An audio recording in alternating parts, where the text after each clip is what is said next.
Қайырлы күн достар, бүгін жареный манты жасаймыз. Мен бұл мантының тестісін термомикстен илегім келіп тұр. Яғни термомиксте мантының рецепті жоқ болған үшін пельменнің тестісін иледім. Әдеттегідей сіздер күнделікті тесті илегенде илеуге болады. Бұл жерде термомикс міндетті емес. Обычно ұн, бір жұмыртқа, тұз и салқын сумен жұмсақ етіп тесті илейміз. Міндетті түрде ұнды елеп саламыз.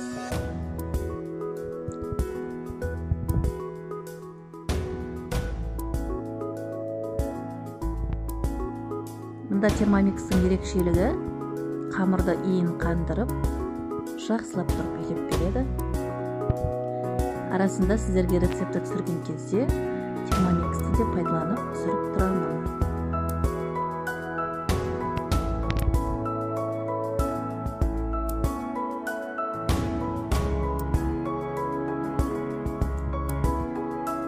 Мұнда қамыр толық иленді. Тестіні түсіріп алып, қайтарып илеп, бетін жауып қоямыз. Енді начинкамызды дайындаймыз. Ол үшін мен үйде тұрған етті термомикспен езіп алдым. Яғни менде фарш болған жоқ. Сол үшін термомиксті мясировка ретінде пайдаланып, етімді дайындап алдым.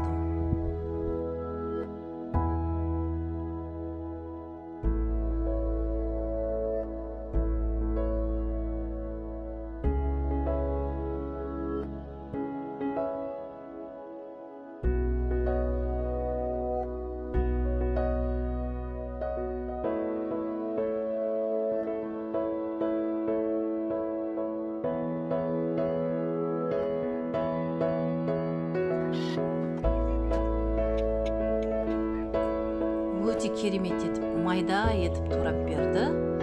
Енді мен мантыға май, көк май, жуа, асқабақ қосамын. Барлығын кубиктап, төрт бұрыштап, жақсылап турап алып,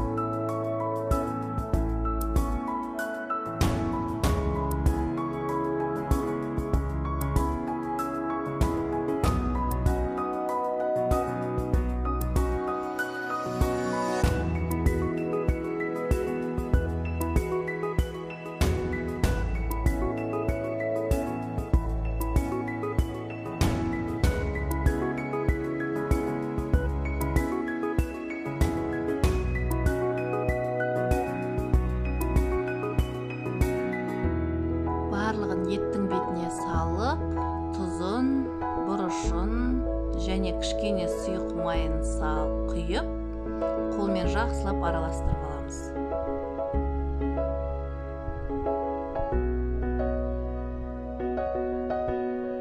Енді қамыр жаю процесіне. Мен мұнда тек 3-4 адамға порциясын дайындадым. Қамырды жұқалап жайып аламыз.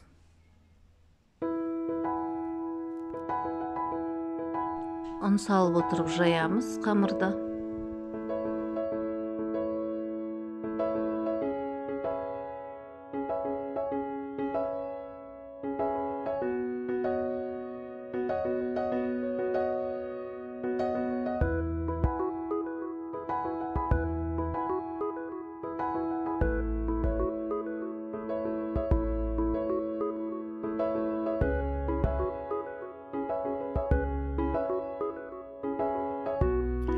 Қамырдың жайылу барысына өте қатты мән беру керек.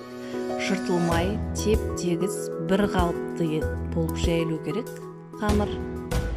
Енді қамырды кесіп аламыз. Ол кесу үшін бізге майонез немесе қаймақтың шағын шелектерінің ыдысы керек. Соның шелекпенен жақсы кесіледі. Барлығы видеода көрсетілген. жареный мантыны кесу үшін міндетті түрде қамырды домалақ етіп кесіп аламыз. Енді сіздерге бүгу процесін көрсетемін. Барлығы видеода анық толығымен көрсетілген. Бұл мантыны алғаш жасағанда бұлай жақсы етіп түйілмеуі мүмкін, бірақ қолдарыңызды жаттықтыра берсеңіз, міндетті түрде үйренесіздер. Мантыны міндетті түрде жасап көруге кеңес беремін.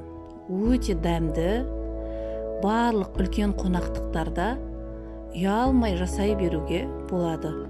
Себебі бұл манты мүлде езілмейді.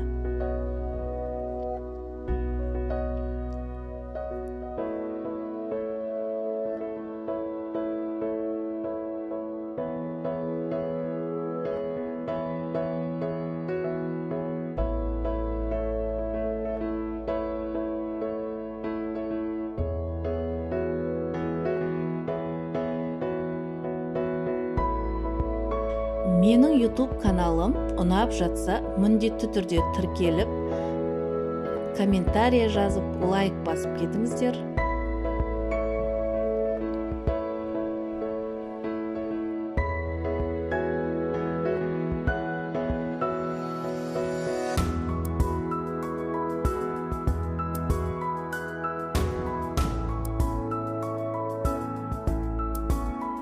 Мантыны толық бүгіп болғаннан кейін майды қыздырамыз.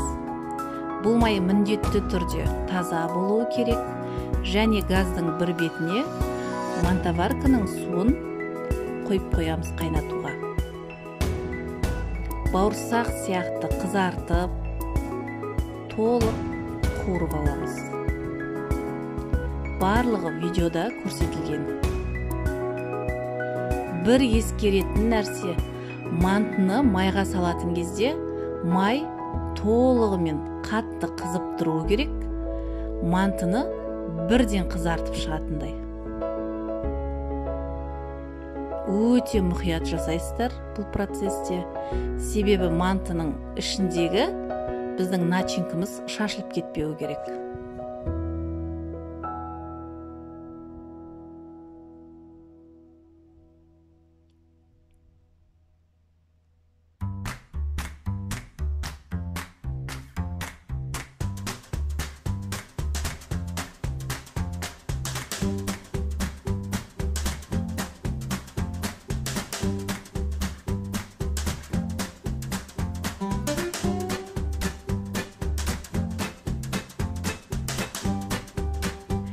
Мантыны толық қуырып алғаннан кейін мантоваркаға жақсылап орналастырамыз.